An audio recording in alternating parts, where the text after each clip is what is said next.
ఈ నెల 26న అనంతపురం వేదికగా ఏపీలో కాంగ్రెస్ పార్టీ ఎన్నికల ప్రచారాన్ని ప్రారంభిస్తుందని కాంగ్రెస్ పార్టీ సీనియర్ నాయకుడు రఘువీరారెడ్డి తెలిపారు.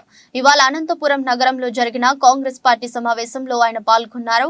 ఈ కార్యక్రమంలో ఆంధ్రప్రదేశ్ కాంగ్రెస్ పార్టీ వ్యవహారాల ఇన్ఛార్జ్ మాణిక్య ఠాకూర్, తులసిరెడ్డి, ఇతర సీనియర్ నాయకులు పాల్గొన్నారు. ఈ సందర్భంగా రఘువీరారెడ్డి మాట్లాడుతూ ఏఐసీసీ అధ్యక్షులు ఖర్గేతో మాట్లాడి ఎన్నికల శంఖారావం అనంతపురం జిల్లా నుంచి ప్రారంభిస్తామన్నారు. 26వ తేదీన ఖర్గే, షర్మిల, మాణిక్యం ఠాకూర్లతో కలిసి ఎన్నికల ప్రచారం ప్రారంభిస్తామని చెప్పారు. దురదృష్టం కొద్దీ ప్రాంతీయ పార్టీలు మూడో ఏపీని నాశనం చేశాయని అన్నారు. త్వరలో కాంగ్రెస్ పార్టీ మేనిఫెస్టోను విడుదల చేస్తామని, పోలవరం రాజధాని ప్రత్యేక హోదా మేనిఫెస్టోలో ఉంటాయని స్పష్టం చేశారు. ఇండియా కూటమితో కలిసి వచ్చే అన్ని పార్టీలతోనూ మాట్లాడుతామని రఘువీరారెడ్డి తెలిపారు. ఏపీలో కాంగ్రెస్ పార్టీ చచ్చిపోయిందన్న మంత్రి పెద్దిరెడ్డి వ్యాఖ్యలపై తీవ్రంగా స్పందించారు. పగటిపూట కూనీలు చేసేవారు కూడా మా గురించి మాట్లాడితే ఎలా అని ఘాటు వ్యాఖ్యలు చేశారు. బీజేపీ మా పార్టీ ఖాతాలను ఫ్రీజ్ చేయడం చూస్తే ఆ పార్టీ తమను చూసి ఎంత భయపడుతుందో అర్థమవుతుందన్నారు.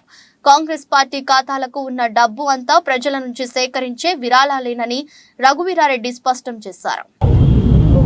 కాంగ్రెస్ పార్టీ ఏఐసీసీ ఇన్ఛార్జ్ గా ఉన్నారు.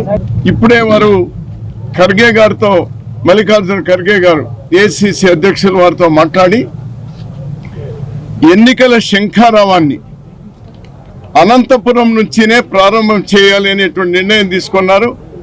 మరి మల్లికార్జున ఖర్గే గారితో మాట్లాడి ఒప్పించి ఆ ఎన్నికల శంఖారావాన్ని అనంతపురం నుంచినే పూరించేటువంటి ప్రత్యేకమైన చొరవ తీసుకున్నటువంటి మాణిక్యం ఠాకూర్ గారిని నేను ప్రత్యేకంగా అభినందిస్తున్నాను.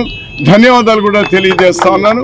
పాత అనంతపురం జిల్లా అంటే అనంతపురం, సత్యసాయి జిల్లా ప్రత్యేకమైనటువంటి చొరవ తీసుకొని రాయలసీమలో ఉన్నటువంటి వాళ్ళు కూడా వచ్చి రాష్ట్రంలో ఉన్నటువంటి శ్రేణులు కూడా, ముఖ్యమైనటువంటి శ్రేణులు కూడా ఇందులో పాల్గొని ఇది పెద్ద ఎత్తున చేసేటువంటి కార్యక్రమం. కాంగ్రెస్ పార్టీ ఈ రాష్ట్రానికి ఒక దశ దిశ నిర్దేశించేటువంటి కార్యక్రమం ఇక్కడ ప్రారంభం చేసి ఇటువంటి పెద్ద సభలు, ఒక 4-5 పెద్ద సభలు పెట్టాలనేటువంటి కూడా నిర్ణయం తీసుకోవడం జరిగింది. దీనికి సంబంధించి అనంతపురంలో ఈ రోజు వచ్చి అనంతపురంలో మా అందరితో మాట్లాడి అనంతపురంలోనే 26వ తేదీన మల్లికార్జున ఖర్గే గారు, వైఎస్ షర్మిలారెడ్డి గారు, మిగిలినటువంటి రాష్ట్ర నాయకులు, మరి ఠాగూర్ గారు, వీళ్ళందరూ కూడా వచ్చి ఇక్కడ నుంచి కాంగ్రెస్ పార్టీకు ఒక బలాన్ని ఇచ్చేటువంటి, కాంగ్రెస్ పార్టీకి బలం ఇవ్వడం అంటే రాష్ట్రానికి బలం ఇవ్వడమే.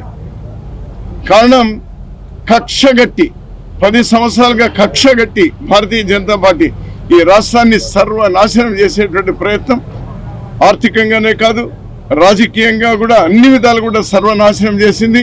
దురదృష్టం కొద్దీ రాష్ట్రంలో ఉన్న ప్రాంతీయ పార్టీలు పూర్తి కుమ్మక్కైపోయి మన రాష్ట్రానికి ఎనలేని అన్యాయం జరుగుతోంది. అందుకోసం ఎటు తిరిగి ఆ బాధ్యత మాదే. మళ్ళీ ఈ రాష్ట్రాన్ని, మళ్ళీ ఆంధ్రప్రదేశ్ను మళ్ళీ గాడిన పెట్టాల్సినటువంటి బాధ్యత కాంగ్రెస్ పార్టీదే ఉంది. దానికి శంఖారావం పూరించడానికి రాబోతా ఉన్నారు. ఏసీ మన ఠాగూర్ గారు వీళ్ళందరూ కూడా రాష్ట్ర నాయకులతో కూడా మాట్లాడుతున్నారు. మన పళ్ళం రాజు గారు, తులసిరెడ్డి గారు వీళ్ళందరూ కూడా కలిపి మేనిఫెస్టో డ్రాఫ్టింగ్ కూడా తయారవుతోంది. అందులో ఏ అంశాన్ని, ఒకటి ప్రత్యేక హోదా ఉంది, ఒకటి రాజధాని ఉంది, ఒకటి ఉక్కు కర్మాగారం ఉంది, ఒకటి పోలవరం ఉంది. ఇవి కాకుండా ఈ రాష్ట్ర ప్రజలకు ఎక్కడ ఇబ్బందుల్లో ఉన్నారు, ఏది ప్రధానమైనటువంటి, ఏ విధంగా ఆదుకోగలుగుతాము అనేటువంటివన్నీ కూడా చాలా లోతుగా చేస్తా ఉన్నారు. కాంగ్రెస్ పార్టీ ఇండియా కూటమితో వచ్చేటువంటి వాళ్ళందరితో కూడా మాట్లాడడం జరుగుతుంది. భారతీయ జనతా పార్టీని పూర్తిగా వ్యతిరేకించేటువంటి వాళ్ళతో మేము ఓపెన్ డోర్స్తో ఉన్నాం, ఓపెన్ మైండ్తో ఉంటాం. అది కాంగ్రెస్ పార్టీ విధానం. ఇప్పటికే మల్లికార్జున ఖర్గే గారు, అదేవిధంగా రాహుల్ గాంధీ గారు సిడబ్ల్యూసీలో తీసుకున్నటువంటి నిర్ణయం, కాంగ్రెస్ పార్టీ తరఫున మన రుద్రరాజు గారు వారు కాంగ్రెస్ పార్టీ తరఫున ఆ సభలో కూడా పాల్గొంటారు.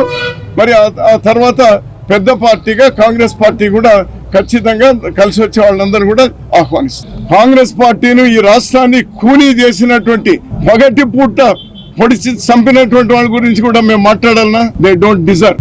వినాశకాలే విపరీత బుద్ధి. ఈ రోజు 100% కాంగ్రెస్ పార్టీ అకౌంట్ లో ఉన్నటువంటిది ప్రజల డబ్బు. మేము పోతామని ఇది గంభీరంతో చేస్తున్నటువంటి, తప్పకుండా మేము కోరుతా ఉన్నాం ప్రజల్ని, వాళ్ళకు బుద్ధి చెప్పాలి.